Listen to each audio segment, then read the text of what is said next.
Welcome to the Covert Narcissism Podcast. I'm your host, Renee Swanson. What really is covert narcissism? You know, a lot of people ask this, and a lot of people are struggling trying to figure out what this really is. And I recently heard a podcast that was trying to figure out what a covert narcissist is, and they clearly, like so many others, did not truly understand. And they said that, aren't all narcissists covert because they all do things in secret? And that was the debate and the discussion that they were having.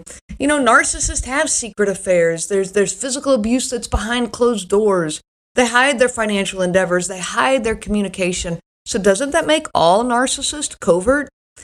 And it made me realize that so many people truly do not understand what covert narcissism is. I know I didn't when I first began reading about narcissism. Yes, all narcissists seem to have a secret side. But being a covert narcissist is not about that secret affair or that double life or anything like that.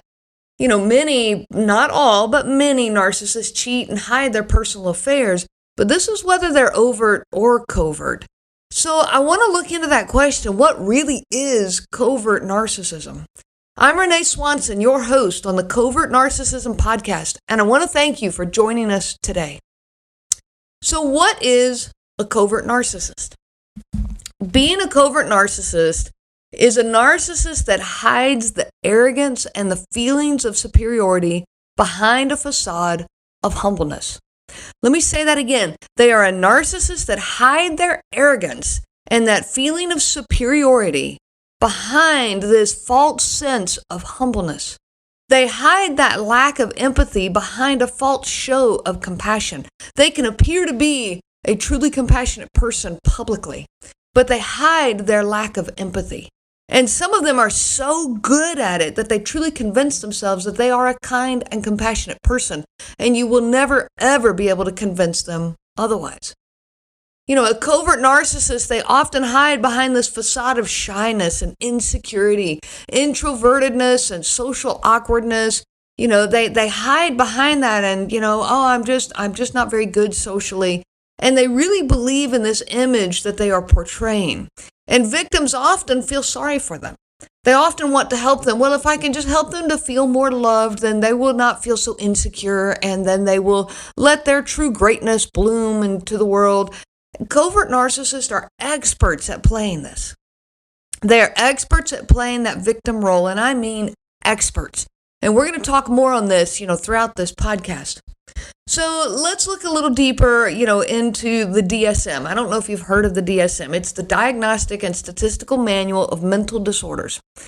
And it's the journal that the doctors and the psychologists and all of them go to look at personality disorders and mental disorders and the diagnosis of such things. So here's their definition of narcissism. Narcissism is a pervasive pattern of grandiosity, the need for admiration, and the lack of empathy, beginning by early adulthood and present in a variety of contexts. And it's indicated by 5 or more of the following. 1, has a grandiose sense of self-importance. 2, is preoccupied with fantasies of unlimited success, power, brilliance, beauty, and ideal love. 3, believes that he or she is special and unique and can only be understood by or associate with other special and high-status people. 4, requires excessive admiration. 5, has a sense of entitlement. 6, is interpersonally exploitative. 7, lacks empathy. 8, is often envious of others or believes that others are envious of him or her. And 9, shows arrogant, haughty behaviors and attitudes. All right, so that's the definition of narcissism in the DSM, and I've mentioned this before in another podcast, but looking at it in a different context today, because today I want to explore how this plays out differently in an overt narcissist versus a covert narcissist. Both types of narcissists hold these traits and characteristics inside them: the lack of empathy, the requiring excessive admiration, the grandiose sense of self-importance. All of this is there, but it plays out differently in a covert narcissist. So let's look at some examples. So an overt narcissist is going to tell everyone of their great importance.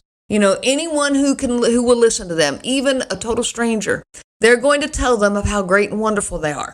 They're the loudest voice in the room, telling story after story about themselves. If you're in a social setting with them, they're the ones that are constantly talking the entire time about themselves. A covert narcissist is not like this. They are not the loud, boisterous person in a group setting.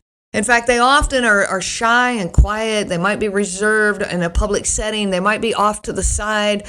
They're not going to be as engaged in a public setting, a group setting. Their arrogance shows only in private settings. They will tell their great importance to someone that they think will benefit them in some way. They're going to be the one off to the side, one-on-one with somebody, but they are craving that person's attention. It's someone whose attention they desire, or someone who maybe they want as supply, someone who, even that they can keep in place by telling of their great superiority, someone that they believe is inferior to them, or someone who they want their attention. Another way that this plays out with a covert narcissist is in this type of setting, they might tell of their great accomplishments in front of you and one other person. And that person, again, is someone whose attention they desire, or someone who they want to impress. And telling this in front of you and that person, it serves two purposes. It makes them look good to this other person who is a potential supply to them, and it puts you in your place of inferiority. If you object to saying, well, you never did this or you never did that, you're going to look petty and contrite, and it kind of keeps you in line. And I'll give you an example. My husband, he hardly ever did yard work. I did all the mowing, I did all the weeding, I did all the indoor work as well. Like, I took care of our home. And every now and then, if I really needed him to, he would mow. Like if I was sick or if I was injured or whatever, he would do it, but it was only like once or twice a year, and then he would mope and complain about it, the whole time. Well, one day, he and I were talking with a friend of ours, and that particular friend does all of the yard work at his home, and has for as long as I've known him and his wife. He really actually takes really good care of his yard. And it was a friend that my husband looked up to because of his status in our community. And so our friend we were in communication, just talking. The three of us were in conversation. And our friend was talking about the yard work he had done over the weekend. I had asked him, hey, how was your weekend? He said, well, I spent the whole weekend doing yard work and getting all this done. And he was kind of talking about this. Well, my husband spoke up and he said, yeah, I got all my yard work done over the weekend too. What? He didn't do a thing. He had not done any yard work in weeks and maybe even months. I was like, what are you talking about? But I knew that if I spoke up right then, I would be the one causing the problem. I would be the one creating this uncomfortable and awkward situation in front of our friend. So I kept my mouth shut. I didn't want to be the one sounding petty and insensitive. So I didn't say anything. And after we'd left, I asked him about it. I said, what yard work were you talking about? And he said, oh, I got out the weed eater and I did as much as I could, but it ran out of string, so I had to stop. So when we got home, I looked. And on one side of the driveway, he had done maybe about 6 feet with the weed eater. And it was a tiny amount. We have this long driveway and sidewalk and all of this. It was a tiny little amount. And then I looked in the garage and we had 3 more rolls of extra string. All he had to do was change it out, which is not a difficult process. But that was him getting all of his yard work done and making himself look good in front of our friend. I look at another difference. An overt narcissist, they're going to make you believe that they have all this great success and power. They're going to exaggerate all their stories and make themselves look so great, seeking attention outwardly and putting themselves forward. Well, covert narcissists, they're not quite like that. They don't have all this great success and power, and they don't pretend to either, but they do believe that they should. They believe that the world has wronged them of what was rightly theirs. And they're going to say things like, well, you got in my way. You didn't support me enough so that I could pursue these great paths that the world had set up for me. You're the reason that I don't have success and power that otherwise I would have had. If I hadn't married you, I would be this great person and have this great position. It's because of you that I missed out on all of this great success, and it's all your fault. They are the ultimate victim. And it shows up over and over throughout these traits, throughout these examples, throughout all the stories I hear. They feel unappreciated and they feel wronged. They privately fantasize about having their specialness recognized, but they also privately fantasize about getting revenge on the people that they think have wronged them. And you are one of those people because you got in their way. You know, an overt narcissist, they spend all this time talking about their specialness, their own specialness. But a covert narcissist, they seem to spend more time thinking about their specialness and their superiority. It's more internal than it is with an overt narcissist. But you better believe that their victim is going to hear all about how they are overlooked and misunderstood in life. Narcissists require excessive admiration. And an overt narcissist is going to boast about their achievements with great exaggeration and lies. They're even going to just flat out lies. They want to hear how wonderful they are. They want the reaction of, wow, you did that? That's amazing. But a covert narcissist, they're going to approach it differently. They're going to say things like, you know, I could have pursued that glamorous job. I was qualified, but I decided that spending time with my family was more important than all of that money. Well, they didn't get the job, you know, and maybe they weren't even qualified, or maybe they tried and they failed, but they didn't get the job. But they're going to play it off as, you know, I decided that spending time with my family was more important. And so they're putting themselves down to appear more humble, and they're rewarded then by other people who are going, you know, wow, that's wonderful that you put your family above money. What a great sacrifice you made. And you did the right thing. That was so honorable. Well, it's a bunch of lies. They didn't get the job, but they make it look like they chose their family over this. It doesn't matter that they don't spend any time with their family.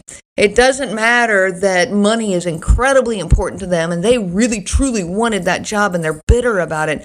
That doesn't matter. They play themselves off to be this great martyr. You know, I took one for the team. And they may seem to have a true interest in their family's needs. That's what it shows to the public. They have an interest in their family's needs and feelings and success, and they appear to prioritize this. But they do this in order to be seen as a great spouse or as a great parent. It's this personal image for them. They want to gain the recognition and admiration from others for being this great and wonderful, you know, spouse or parent. And one thing I definitely have learned with covert narcissists, they are more in love with the idea of being a great husband or a great wife than actually being one. They're more in love with the idea of being a great parent than in actually being one. They just want the admiration. They want the status of being that great spouse or that great parent. They don't do the necessary work to actually achieve that role of being a great spouse or a great parent. And in fact, they don't even believe that they need to. They're great just because of who they are.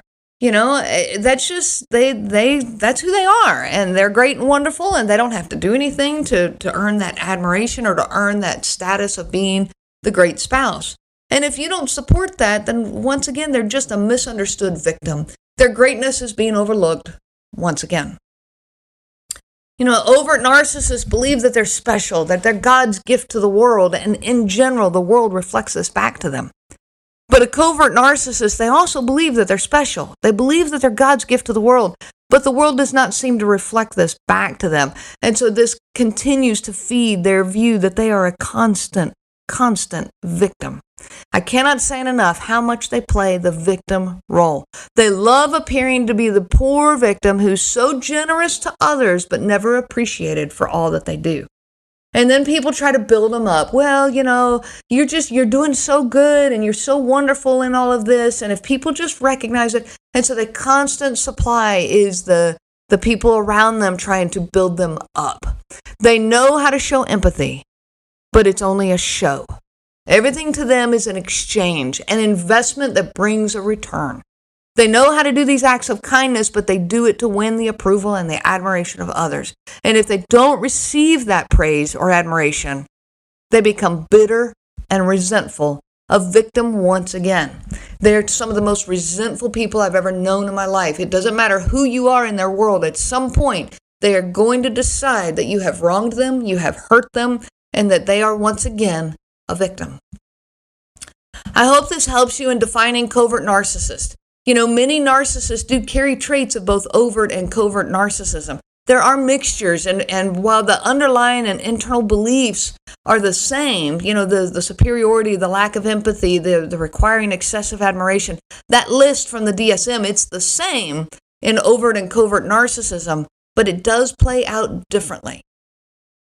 And, I spent enormous amounts of energy trying to determine if my husband was actually a narcissist or not. He didn't fit the picture I had in my mind of what a narcissist truly was. And it was because in my mind, I only knew about the overt narcissist. But I spent all this time, trying to decide, is he really, is he not? And it was like I was going to base whether I stayed or whether I divorced on this decision or on this answer that I was searching, until one day I finally realized it truly does not matter if he actually was a narcissist or not. It doesn't matter. What mattered was how he was treating me and our boys. What mattered is that he would not listen to us or give any consideration to our feelings. What mattered is how beaten down we were all the time.